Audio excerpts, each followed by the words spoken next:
Hi guys, நம்ம Tamil reaching attack and title season 4 episode 10 தான் பார்க்க போகிறோம். வாங்க வீடியோக்குள்ளே போயிடலாம். சண்டை போட சண்டை போட நீ என்ன பண்ற? முறைக்காத. இந்த வெளிச்சத்துல உன்னை பார்க்கும்போது ஆனா நீயே போர் அடிக்கிற மாதிரி ஒரே வார்த்தையை சொல்ற. ஏய், சண்டை போடணும் சண்டை போடக்கூடாதுன்னு அப்படித்தானே சொல்லிட்டு இருந்த. நீ இப்படி சண்டை போடணும்னு புலம்புறதுனால யாராவது கூட சண்டையா பட போறாங்க. அப்பயே நீ 2 தடவை சண்டை போடணும்னு சொல்ற. 2 பேரோட சண்டை போடணும்னு சொல்றியா இல்ல ஒரு இந்த மாதிரி இருட்டு ரூம்ல நீ அமைதியா இருக்கிறதுக்கு உன் மனசுல இருக்கிறத என்ன மாதிரி ஆளுகிட்ட சொன்னா உன் பாரம் குறையும்ல. இவன் கடைசி வரைக்கும் வாயை திறக்க மாட்டான் போல இருக்கே. டிவைஸ் சொன்னது கரெக்ட் தான். கண்ணாடியில என்ன பார்த்து பேசிக்கணும் போல இருக்கு. அவளே தான் வாங்க பாக்குறா.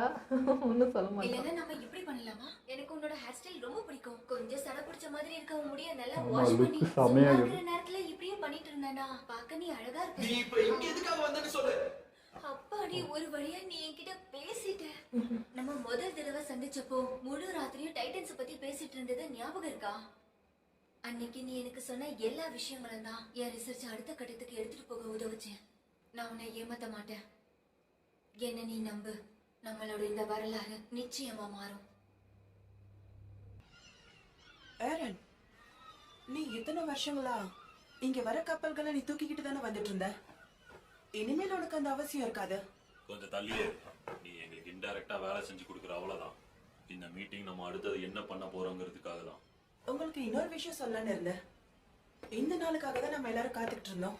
ஒரு வழியா இங்க போர்ட்டும் வந்துடுச்சு. இப்ப நம்மள சந்திக்க வர முதல் விசிட்டரை நம்ம வெல்கம் பண்ணலாம். சோல் நேஷன்ல இருந்து நம்ம பாரடைஸ் ஐலாண்டுக்கு வரது ஹீசரு. அவங்க ஸ்பெஷல் ஆன்வாய். இவங்க கியாமி ஹாஸ்மா பீத்தோ. இவங்க அந்த ஊர்ல பார்த்தோம்ல. எங்க குடும்பத்தோட சின்னத்தை இவங்களும் நம்ம சைடு தானா? என்னால முடியாது. அரணி காமிச்சுதான் ஆகணும் மிகாசா. என்ன பேசுற? என் அம்மா இந்த விஷயத்த சீக்ரெட்டா வச்சுக்கணும்னு அரணி சொல்லிருக்காங்க. என்கிட்ட காமிச்சிருக்கே. அது நம்ம சின்ன வயசுல இருக்கும்போது மிகாசா ஊர்க்காரங்களா? நம்ம இந்த சீக்ரெட்டை உடைச்சுதான் ஆகணும் மிகாசா. Come on.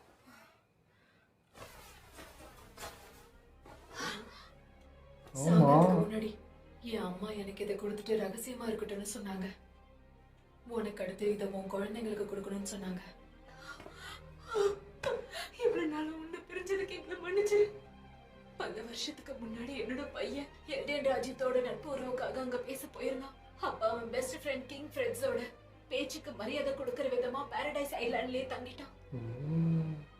அப்படிதான் வம்சம் வந்தது. நாட்டையே பெருமைப்படுத்துற விதமா தன்னையே தியாகம் பண்ணிட்டான். நாங்க எல்லாரும் ரொம்ப குழப்பத்துல இருந்தோம். அவனுக்கு ஒரு குழந்தை ஐலாண்ட்ல இருக்கிற விஷயத்த எங்க கிட்ட யாரும் சொல்லாம மறைச்சிட்டாங்க. வருங்காலத்துல நம்ம தேசத்தை காப்பாற்றக்கூடிய பொறுப்பு உன் ஒருத்திக்கிட்டு தான் இருக்கு. இப்ப நீ மட்டும்தான் எங்களுக்கு இருக்கிற நம்பிக்கை. பரவாயில்ல, இவன் மூலியமா ஒரு நம்மளுக்கு ஒரு பேக்கப் வருது. என்ன நடக்குதுன்னு ஒண்ணும் புரியல. என்ன விஷயமா இருக்கும்? இவ்வளவு தூரம் நம்மள தேடி பார்க்க இஸ்ரோவே வந்திருக்காங்க. இது நமக்கு விரிச்ச வலையா கூட இருக்கலாம். கரெக்ட். ஆனா எலினாவோட முடிவு தான் எல்லாத்தையும் தீர்மானிக்கும். எலினாவா? இல்ல, அவங்க நினைக்கிறது சுத்தமா நடக்காது. அந்த முடிவெடுக்க வேண்டியது நாம இல்ல. நம்மளோட உலகம் இன்னொரு உலகத்தோட இணைய போகுது. அவங்க பேத்தியோட நம்ம கை கோர்த்து நடக்கணுங்கிறத நாம தடுக்க முடியாது. அதனால இங்க நின்னுகிட்டு கத்தாதீங்க. நடக்க போறத ஏத்துக்க தயாராக இருக்கு. ஏய், நீ உன்னோட அந்த சிம்பிள எங்களுக்கு தெரியாம எரன் கிட்ட எப்ப காமிச்ச? இதே மாதிரி இன்னும் எவ்வளவு விஷயங்களை மட்டும் வளரவே இல்ல. சொல்லு. இல்ல, அது என்னன்னா விட மாட்டேங்க போல இருக்கே. ஆமா, கண்டிப்பா விட போறது இல்ல. ஃப்ரெண்ட்ஸ்குள்ள அப்படி என்ன ஒளிவு மறைவு? மனசுக்குள்ள இருக்க பாரத்தை ஃப்ரெண்ட்ஸ் கிட்ட தான் சொல்லுவாங்க. அவனுக்கு ஜோடி போட்டு அப்படி இருக்கும். மட்டும்தாங்க மாறல. இது நம்ம 2 தேசத்துக்கும் மறக்க முடியாத ஒரு நாள். நம்ம 2 தேசத்துக்கும் நடுவுல இப்படி ஒரு நாளை அமைச்சு கொடுத்ததுக்கு நாம எல்லாரும் ஜிக் ஜேகருக்கு தான் நன்றி சொல்லி ஆகணும். அவன் என்ன சந்திச்சு இந்த சீக்ரெட்டை பத்தி சொன்னான். நீங்க சந்திச்சு தேவையான விஷயத்த பண்ணி கொடுத்தீங்கன்னா இந்த ஐலாண்ட்ல உங்க பேத்தியை பார்க்க வைக்கிறேன்னு ப்ராமிஸ் பண்ணான். அப்பதான் என் பேத்தி மிகாசாவை பத்தி நிறைய சொன்னான். முதல்ல நீங்க இது என்னன்றத தெரியாது. ஐயோ, இது அப்படின்னா இத பத்தி உங்களுக்கு முன்னாடியே தெரிஞ்சிருக்குல்ல. மார்லிஸோட சீக்ரெட்டை பத்தி. இது ஆம்னி டைரக்ஷனல் மொபிலிட்டி கியர். இது பாரடைஸ் ஐலாண்ட்ல ஆன்டி டைட்டன் வெப்பனை உருவாக்கப்பட்டது. மார்லிஸால அமைதி நிலை குலையாது.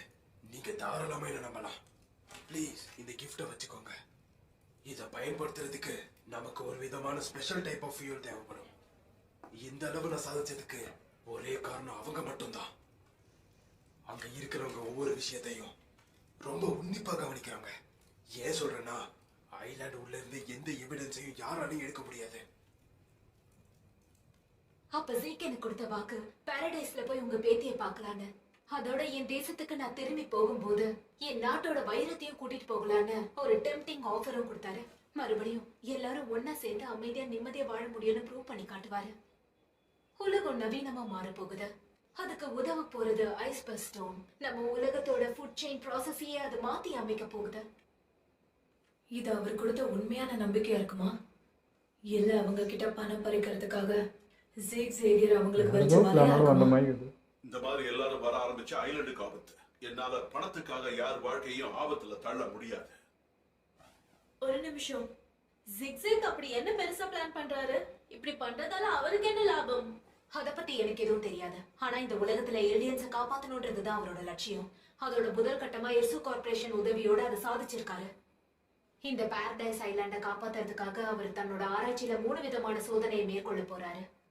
இப்ப முதல் கட்ட சோதனை நடந்துட்டு இருக்கு. அந்த முதல் கட்ட சோதனை அவர் தேடிட்டு இருக்க ஃபைண்டிங் டைட்டன். அந்த ஒரு விஷயம் தான் மொத்த உலகத்தையே உங்க மேல கவனம் செலுத்த விடாம தடுத்துச்சு. ஆனா இப்ப இருக்கிற நவீன ஆயுதங்கள் முன்னாடி அது வேலைக்காகாது. சோ நீங்க சரண்டர் ஆகிறதுக்கும் வாய்ப்பு இருக்கு. உங்க 100 வருஷ புராணம் இதோட முடிவுக்கு வருது. அதை உங்களுக்கு மறுபடியும் காப்பாத்தி கொடுக்க ஜிக் ஜேவியர் அதுக்காக ரொம்ப கடினமா உழைக்கிறாரு. அதோட அந்த சக்தி வாய்ந்த ஃபவுண்டிங் டைட்டன் ரத்த சொந்தத்துக்கிட்டே கொடுக்க நினைக்கிறாரு. அதுதான் இந்த பிளானோட 3வது பாயிண்ட். ஜிக் தன்னோட பீஸ்ட் டைட்டனை தகுதியா இருக்கிற இன்னொருத்தருக்கு கொடுத்துருவாரு. அவரோட 13 வருஷ வாழ்க்கைக்கு இப்ப ஓய்வு கொடுக்கணும்னு நினைக்கிறாரு. அது இங்க இருக்கிற குழந்தைங்களுக்கு கிடைக்க வாய்ப்பு இருக்கு. நவீனமயமான ஆயுதங்களை காமிச்சு இங்க இருக்க நம்மளோட ஒரே ஒரு முயற்சிகளை ஹிஸ்டோரியா தடுத்து மட்டும்தான். நிறுத்துறதுதான் அவரோட பிளானா இருக்குமா? இவங்க சொல்றதெல்லாம் நிச்சயம் பொய்தான். நாளுக்கு நாள் மாறும்போது டைட்டன்ஸ் குணமும் மாறுறதை நான் பிராக்டிஸ் பண்ணும்போது கவனிச்சிருக்கேன். அப்படி இருக்கும்போது தன்னை பாதுகாத்துக்க அவங்களுக்கு தெரியாதா? அப்போ அவரோட திட்டமே அமைதின்ற பேர்ல குழந்தைங்களோட சந்தோஷத்தை உடைக்கிறது தான். கண்டிப்பா இதுவாதான் இருக்கணும். ஆனா எப்படி? எனக்கு புரிஞ்சது. நான் ரெடியா இருக்கேன். ஏய். பீஸ்ட் டைட்டனாலேயே ரொம்ப நாள் சர்வைவ் பண்ண முடியாது. இதுல என் பங்கும் இருக்கணும். ஜிக் ஜைக்கர் கிட்ட இருக்க பீஸ்ட் டைட்டனுக்கு நானும் தகுதியானவதான். எல்லாம் முடிஞ்சுமா? 13 வருஷம்னாலும் எடுத்தா அப்போ நம்ம அரசு இந்த முட்டாள்தனமான முடிவுக்கு நான் ஒத்துக்க மாட்டேன். அவனுடைய திட்டமே நம்மளுடைய வால்ஸை உடைக்கிறது மட்டும்தான். அதுக்காக தான் சின்ன பசங்களோட மனசுல நஞ்சு கலந்துருக்கான். கண்டிப்பா இதுக்காக இதெல்லாம் அவன் சும்மா சொன்னா விட மாட்டேன். சொல்லலாம். கண்டிப்பா இது எல்லாத்துக்கும் அவன் பதில் சொல்லியே தீர்வான். அவன் நிலையா இருக்கணும்னு நினைச்சு பண்ற இந்த விஷயத்துக்கு நாம தொட போக கூடாது. இதனால ஒரு பிரச்சனையே உருவாகும். நாம வேற ஒரு வழியை கண்டுபிடிச்சாகணும். இப்படி என்னுடைய மூஞ்சியை பார்க்காம வேற ஒரு வழியை யோசிங்க. கிட்டத்தட்ட நீ யோசிச்சுட்டு இருந்த விஷயத்தை தான் நானும் யோசிச்சுட்டு இருந்தேன் ஏரன். கெட்ட விஷயம், உன் பவரைய நீ உனக்குள்ளேயே வச்சுக்கணும்னு நினைக்கிறேன். எதுக்காக ஐலாண்ட் வார்ட் பாதுகாப்புக்காக இவ்வளவு பாடுபடுற? ஹிஸ்டோரியா அதுக்கு தகுதியானவ இல்லைன்னு நினைக்கிறியா? நான் அந்த வார்ஹேமர் டைட்டன் பவரை முழுங்கியிருக்கேன். அவளுடைய எபிலிட்டி ரொம்ப அதிகம். கஷ்டப்பட்டு என் கூட கடைசி வரைக்கும் போராடினா. சாக போறோம்னு நினைச்சு ஒரு ஸ்டோனா கூட மாறினா. அப்படின்னா நீ என்னதான் பெரிய சிறையில அடிச்சு என்னோட பொறுமையை கட்டுப்படுத்தணும்னு நினைச்சீனா நான் எப்ப வேணாலும் இந்த சிவரை உடைச்சுக்கிட்டு போவேன்னு அர்த்தம். ஒருவேளை ஃபவுண்டிங் டைட்டனுக்காக நீங்க என்ன கொல்லணும்னு நினைச்சா கண்டிப்பா இங்க அமைதி இருக்காது. அதை பத்தி நீ கண்டிப்பா யோசிச்சிருப்பன்னு நினைக்கிறேன். சொல்லு ஆச்சி, இப்ப நான் சொல்றதெல்லாம் நடக்காம தடுக்க வாய்ப்பு இருக்குன்னு நினைக்கிறேன். யாருன்னு முழுசா தெரியாது. அடுத்த தடவை என்ன தொட்ட தெரியாது. உன் பவரை ஏன் கிட்ட காட்டாத? ஆறுதலா உன்கிட்ட 4 வார்த்தை பேசலான்னு வந்தா அடிக்க வர இடியட். வாரமரம் அவனை இப்படி மாத்துதா? ஏர்வின், உன் வாழ்க்கையில நீ பண்ண தப்பு என்னன்னு தெரியுமா? உன்னோட கமெண்டரா ஏரனை ஏத்துக்கிட்டதுதான்.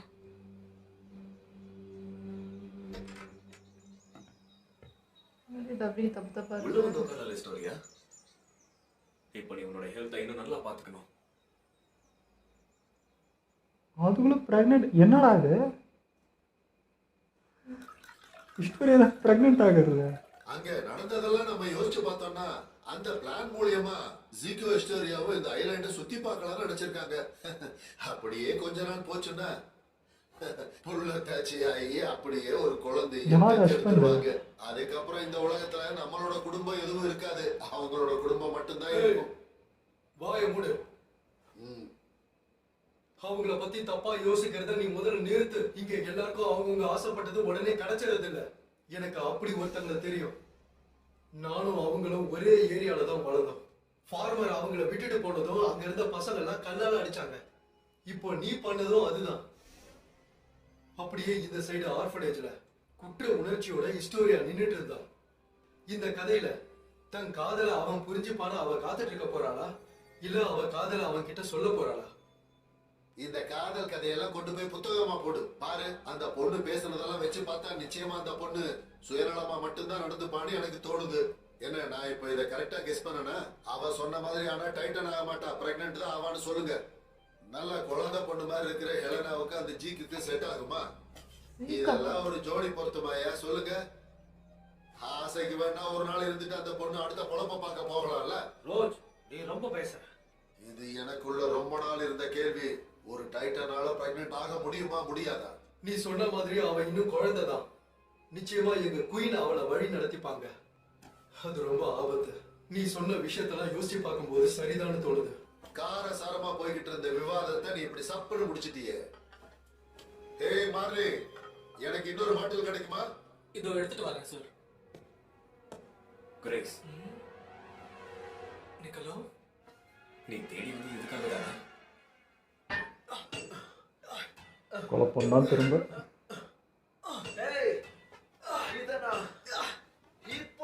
ட்ரெயின் ட்ராக் போடுறாங்களே. தெரியாது. எனக்கு ஒண்ணு பண்றியா? கொஞ்ச நேரம் உன்னோட வாயை துறக்காம அவங்களுக்கு கொஞ்சம் ஹெல்ப் பண்ணு. நம்மளுக்கு தானே தவறு பண்ணிடலாம் அப்படிங்கிற அவங்களோட எண்ணத்துக்கு கொஞ்சம் மரியாதை கொடு. எனக்கு தெரிஞ்ச இந்த உலகத்திலே பெரிய மகான் நீயா தானே இருப்ப. ஆஹா, கேக்க நல்லாதான் இருக்கு. அதனால இப்ப நடக்கிறத நம்மளால முடியும். என்ன தண்டவாளத்தை அசால்ட்டா அப்பவே யோசிச்சு கொஞ்சம் முடிவு எடுத்திருந்தானா ஹிஸ்டோரி அப்ப கஷ்டப்பட்டுக்கிட்டு இருந்திருக்க மாட்டா.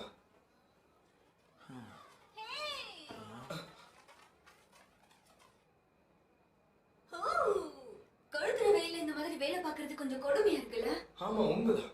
எவ்வளவு நேரம் நீங்க எல்லாரும் இவன் மூஞ்சிய பாத்துட்டு இருக்க போறீங்க? இவ்வளவு நேரமா பாத்துக்கிட்டு இருக்க போற. கொஞ்சம் மூச்சை விட்டா உயிரோட இருக்குன்னு நான் தெரிஞ்சுப்பேன். அப்படின்னா அவங்க எல்லாரும் இங்க வர போறாங்க. அவங்க வந்துட்டு இருக்காங்கன்னு அசிமா பீட்டர்ஸ் கிட்ட இருந்து தகவல் வந்திருக்கு. அவங்க என்ன சொல்றாங்க? அது நல்ல விஷயம் இல்ல. நமக்கு அவங்க உதவி பண்றத வேற எந்த நாடுகளும் விரும்பலையா? ஆனா இஸ்ரோ இத பத்திலாம் கவலையே படல. நமக்கு எந்த ஒரு உதவியா இருந்தாலும் அதை செய்யுன்னு சொல்லியிருக்காங்க. அப்படி இருக்கும்போது மத்த நாடுகளோட நம்மளால எப்படி வர்த்தகம் பண்ண முடியும்? நான் என்ன யோசிச்சேன்னா, பாரடைஸ் ஐலாண்ட்ல இருக்க மொத்த பேருமே ஈவில் தான் இந்த உலகம் நினைக்குது. அந்த எண்ணத்தை நாம முதல்ல மாத்தியே ஆகணும். அந்த எண்ணத்தை மாத்தணும்னா நாம முதல்ல வலிமையாகணும். அப்போ அவங்களோட திட்டத்துக்கு நீ ஒத்துக்கிட்டல. இதுக்காக நீ கொடுத்த வேலை ரொம்ப அதிகம்னு உனக்கு புரியல. சரியாதான் சொல்றேன். ஏன் அப்படி இருக்க கூடாது? இந்த உலகமே நம்மள டெவில்ஸ் என்ன சொல்லுது. அதுவும் நம்மளை பத்தி அவங்களுக்கு எதுவும் தெரியாமலே ஒரே ஒரு கடந்த கால கதையை வச்சுக்கிட்டு எதுக்காக அவங்க நம்ம அமைதியோட விளையாடுறாங்க? ஏன்னா இங்க போட்டி பொறாம அதிகம். சந்தோஷமா வாழ்ற வாழ்க்கையில நீ பயத்தை கொண்டு வந்துடாத. நான் ஒத்துக்கிறேன். வர்த்தகம் மூலமா மத்த நாடுகள் இங்க வர ஆரம்பிச்சாங்கன்னா நம்ம மேல இருக்கிற அபிப்பிராயம் மாறிடும். அதுக்கு நாமளும் தயாரா இருக்கணும்ல. எதை பத்தி கவலைப்படாம முன்னேறணும்னு ஏரன் சொன்னதை மறந்துட்டீங்களா? நம்ம கேப்டன் சொன்ன நம்ம அதை தட்டுவோமா என்ன சொல்லுங்க? ஆனா உள்ள வரவங்க நமக்கு ஏதாவது இருந்தா என்ன பண்றது? போடுறங்கிற பேர்ல அவங்களோட பேச மாத்திடுவாங்க. எனக்கு நம்பிக்கை இருக்கு. ஆஞ்சி எதை செஞ்சாலும் நல்லா யோசிச்சுதான் செய்வா. இதுக்கப்புறம் எல்லா நாட்டுல இருக்கிற உணவு பொருட்களை சாப்பிட்டு டேஸ்ட் பண்ணிடுவேன். சரிதான். வயிறு என்னத்துக்கு ஆகுறது? கண்டதை சாப்பிட்டு வயிறை கெடுத்துக்காம இருந்தா சரி. சாப்பிட்டுட்டு வீட்டுக்கு போனதும் மெடிசன் போட்டு பிரஷ் பண்ணா சரியாயிடும். ஆஞ்சியோட பிளான பத்தி நீ என்ன நினைக்கிற? இந்த மொத்த உலகத்தோட தேடலும் அமைதிங்கிற பாதையில மட்டும்தான் இருக்க. ஆனா காலங்கள் மட்டும்தான் மாறிக்கிட்டு இருக்க.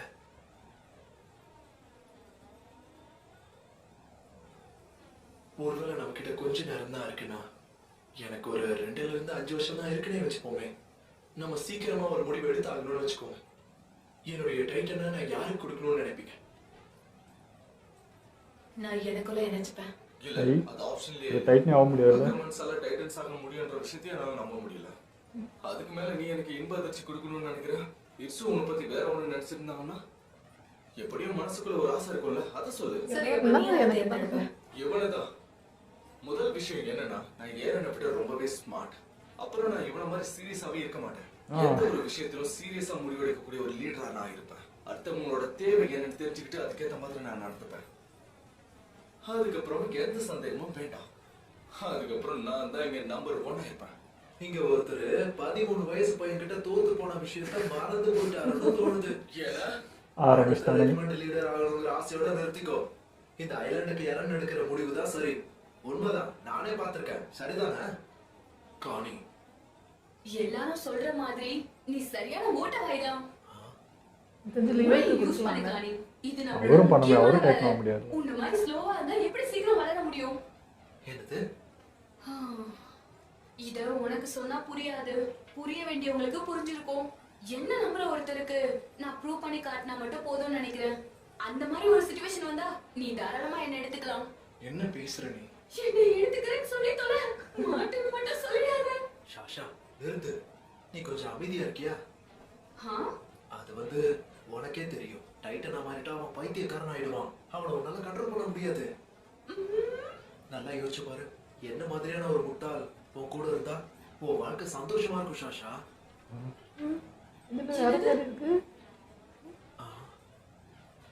நான் உங்க யாருக்கிட்டையுமே என்னுடைய டைட்டனை கொடுக்க போறதாவே இல்லை. ஏன் அப்படி? ஏன்னா எல்லாரை விடவும் நீதான் எனக்கு ரொம்ப முக்கியம். எனக்கு நீங்களா ரொம்ப நாள் வாழணும். 10 வருஷத்துல சாவத்துக்கு விரும்பல. நினைச்சேன் அதெல்லாம் சொல்லுவாங்க.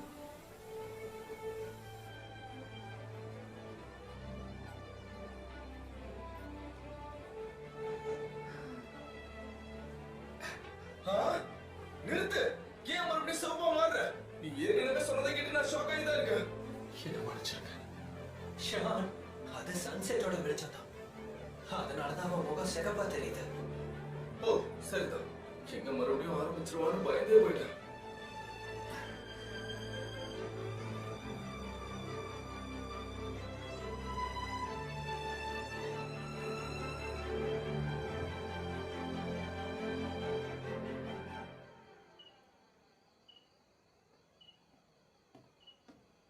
ஃபிக்ஸ் வாலண்டியர்ஸ் வச்சு ஏதோ பிளான் பண்ணியிருக்காருன்னு தோணுது.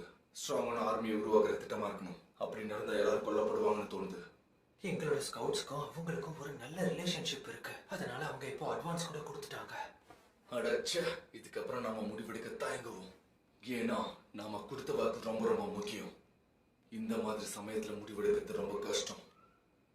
எரன் கிட்ட நீ அந்த பிளானை பத்தி ஏதாவது சொல்லிருக்கலாம்ல. ஏன்னா ஜீக் உங்ககிட்ட கேட்காம எந்த முடிவையும் எடுத்திருக்க மாட்டான். அப்புறம் நீயும் தப்பான முடிவு எடுக்க மாட்டேன். ஹே, வாயை திறந்து ஏதாவது பேசு எரன். ஏதாவது பதில் சொல்லு. உன் பிரதருங்கிறதுனால இந்த முடிவெடுத்தே எரன். ஒருவேளை அப்படி இல்லைன்னா உன்னை இந்த முடிவெடுக்க சொல்லி கட்டாயப்படுத்தினான்னு சொல்லு. ஆமான்னு சொன்னா என்ன பண்ண போற? சொல்ல மாட்டேன். ஆனா அவன் வாழ்க்கையிலே மறக்க முடியாத அளவுக்கு தண்டனை. நான் அதுக்கு விட மாட்டேன். நீயா இப்படி எல்லாம் பேசுற விகாஷா? தப்பே பண்ணாலும் நீ பண்ற. எந்த தப்பும் நடக்கும்னு எனக்கு தோணல. எரன் அவங்கள விட மத்தவங்கள தான் கேர் பண்ணுவான். இது எல்லாருக்கும் நல்லா தெரியும். தயவு செஞ்சு அவங்க 2 பேரையும் கம்பேர் பண்ணாதீங்க. அவங்க ஒருத்தரை விட ஒருத்தர் பெஸ்ட் தான். யாரு பெஸ்ட்னு அவங்களுக்குள்ள சண்டை வர வச்சிடாதீங்க. நாங்க அப்படி யோசிக்கல. யாருக்கு பலம் அதிகம்னு கேட்கல. ஆனா ஏரனுக்கு நான் யோசிக்கிறது புரியும். யாரு முதல்ல இங்க போட்டி போட ஆரம்பிச்சிட்டா இங்க ஒருத்தரை மாத்தி ஒருத்தர் கண்டிப்பா சண்டை போட்டுக்கிட்டு தான் இருப்பாங்க. அந்த போர்ட் வேலையை சீக்கிரமா நிறுத்துங்க. அவங்கள மாதிரி நம்மளும் யோசிக்க சொல்றியா? ஆனா அது அவன் மேல கொஞ்சம் நம்பிக்கை வைங்கன்னு தான் சொல்றேன். ஐ மீன், நம்ம ஹெல்ப் பண்ணலனா அந்த பிளான் ஃபெயிலா இருக்கும்ல. ஆமா, ஆனா நம்ம ஷாஷாவை இழந்துட்டோமே. ஹே, ஷாஷா இறந்ததுக்கு உன் மனசுல வருத்தமே இல்லையா கொஞ்சம் கூட? உன் கண்ணுல கண்ணீர் இல்ல. அவளை நினைச்சு நீ கொஞ்சம் கூட வருத்தப்படல. காணி, நிறுத்து. அவன் சிரிச்சான். அவன் ஃப்ரெண்ட்ஸோட சந்தோஷமா பேசி கொண்டாடிக்கிட்டு இருந்தான். குற்ற உணர்ச்சியே இல்லாம. உனக்கு ஏன் விகாஸ் அவன் விளக்கம் கொடுக்கல? நீ அவ சிரிச்சு பார்த்திருக்கியா? அவளை பத்தி உனக்கு எல்லாம் தெரியாது. புரிஞ்சுக்கோ. நாங்க ஏரன் கிட்ட பேசுறோம். நான் ஏரன் அப்புறம் மிகாசாவும் போறோம். நம்ம லட்சியத்தை பத்தி அவர்கிட்ட சொல்லி பார்ப்போம். உதவி கிடைக்கணும்னு நினைக்கிறியா? பதில் சொல்லு. ஜீக்கோட லட்சியமும் எரனோட லட்சியமும் ஒண்ணா? வாலண்டியர்ஸ்க்கு டைட்டன்ஸ் தேவை. ஸோ நம்ம கிட்ட வேற சாய்ஸும் இல்லை. ஒரு நிமிஷம், நீ என்ன சொல்ல வர? நம்பிக்கையோட அடிப்படையில் நிச்சயமா ஒருத்தன் இன்னொருத்தனுக்கு டைட்டனை கொடுக்க மாட்டான். யாரோ ஒருத்தர் நம்பி ஏரன் ஃபவுண்டர் டைட்டனை கொடுப்பானா?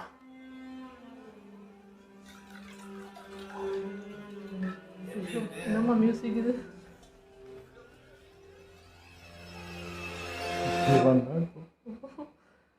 இந்த எபிசோடில் என்னன்னா பாசிட்டிவ் ப்ரெசென்ட்டையும் மாற்றி மாற்றி காட்டுறாங்க. அதுவே எனக்கு தலைவலி வந்துச்சு. இப்போ எதிராக ப்ரெசென்ட் எதிராக பாசிட்டிவ் அப்படின்ற மாதிரி கொஞ்சம் குழப்பமாயிடுச்சு. அவங்க பேசுகிற கான்வர்சேஷன் வச்சு தான் கண்டுபிடிக்கும் போது ஷாஷா இருக்காளா இல்லையான்னு அதை பார்த்து பார்த்து தான் வந்து நான் தெரிஞ்சுக்கிட்டேன். இதில் ரொம்ப எல்லாருக்கும் கன்ஃபியூஸ் ஆகிட்டே இருக்குதுன்னு தெரியுமா? இப்போ நம்மளா இருந்து சண்டை போட்டால் வேறு பிளான் பண்ணி நமக்குள்ள, பட் இங்கே வந்து நிறைய பேர் ஹெல்ப் தேவைப்படுது. எல்லாரையும் கூட்டு வச்சு பண்ணணும் போது தான் நமக்கு திக்கு இந்த உள்ளே வரவங்களாம் எப்படி இருப்பாங்க, எப்போ என்ன மாறும், எப்போ எவன் முதுகில் குத்துவான்ற ஒரு பயத்தோடையே ஹேண்டில் பண்ண வேண்டியதாக இருக்குது. டவுட்டிங்காகவே எல்லாத்தையும் பார்க்க வேண்டியதாக இருக்கா. அதுதான் எனக்கே ஒரு மாதிரி இருக்கு. ஐயோ யாரும் நம்பிடாதீங்க, வந்தால் எப்படி இருக்குன்ட்டு நமக்கே அவ்வளோ யோசனை வருது. அதில் இவங்க வெளியே டச் வச்சுக்கலனா இவங்க ரொம்ப பின்தங்கி இருக்காங்க. ஸோ இப்போ வார் நடக்குது இதுனா வெறும் டைட்டனை வச்சு அங்கே எதுவுமே பண்ணிட முடியாது. இப்போ அங்கேயே பார்த்துட்டோம், பீஸ் டைட்டன் ஆர்மர் டைட்டனே அங்கெல்லாம் வேலைக்கு ஆகல, அவ்வளோ நவீனமாக இருக்குது அவங்க கையில் அப்படின்றப்போ.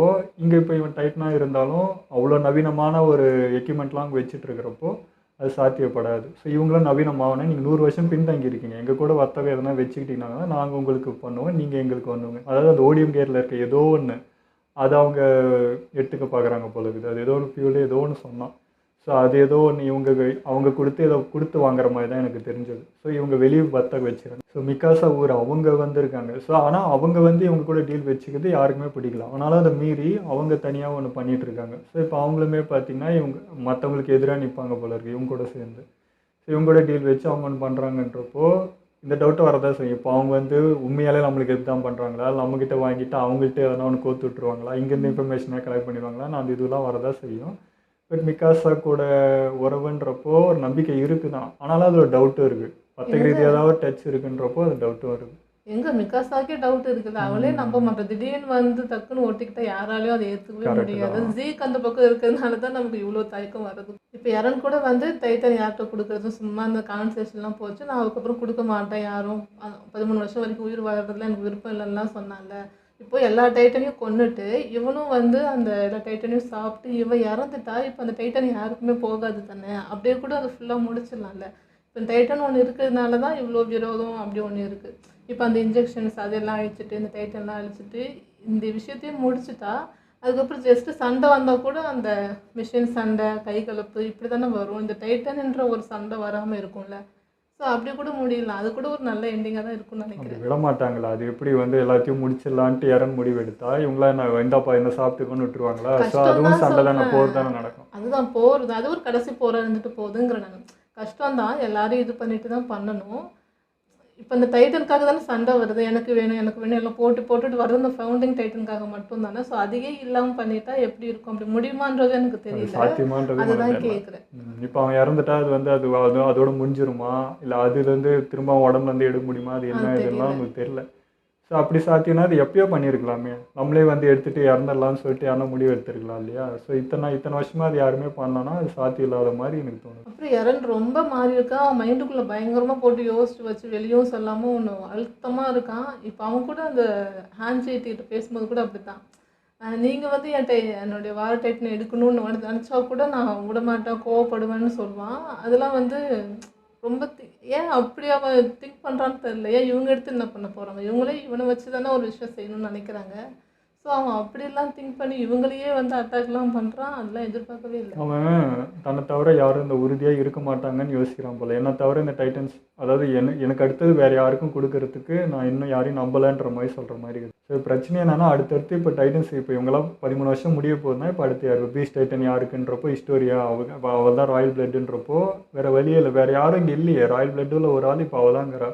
ஸோ அவள் தான் எடுத்துக்கணுன்ற மாதிரி ஆகுது. ஆனால் அது இப்போ இங்கே வந்து தலைமையாக அவள் தான் இங்கே குயின்னு உட்கார வச்சுருக்காங்க. இப்போ அவளும் 13 வருஷத்தில் நான் போகிறேன் அப்படின்னா இப்போ திரும்ப அதே தான் ஆரம்பிக்கிற மாதிரி இருக்குது. அவங்க வம்சாவளியே அப்படி போகிறதுன்றது வந்து எப்படி சாத்தியன்றது எனக்கு புரியலை. அவ்வளோ உடனே நான் ரெடின்றா.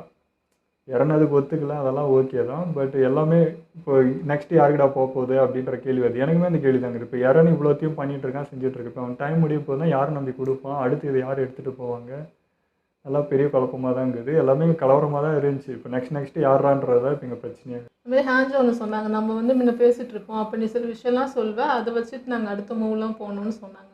ஸோ இப்பயும் அதே மாதிரி அவன்கிட்ட இருக்கிறது சொன்னால் உண்மையாகவே வந்து அவங்களுக்கு ஹெல்ப்ஃபுல்லாக இருக்கும்ல. அடுத்த ஸ்டெப் என்ன பண்ணலாம், அதை வச்சு நம்ம ஒரு ஐடியா பண்ணிட்டு கூட போகலாம்.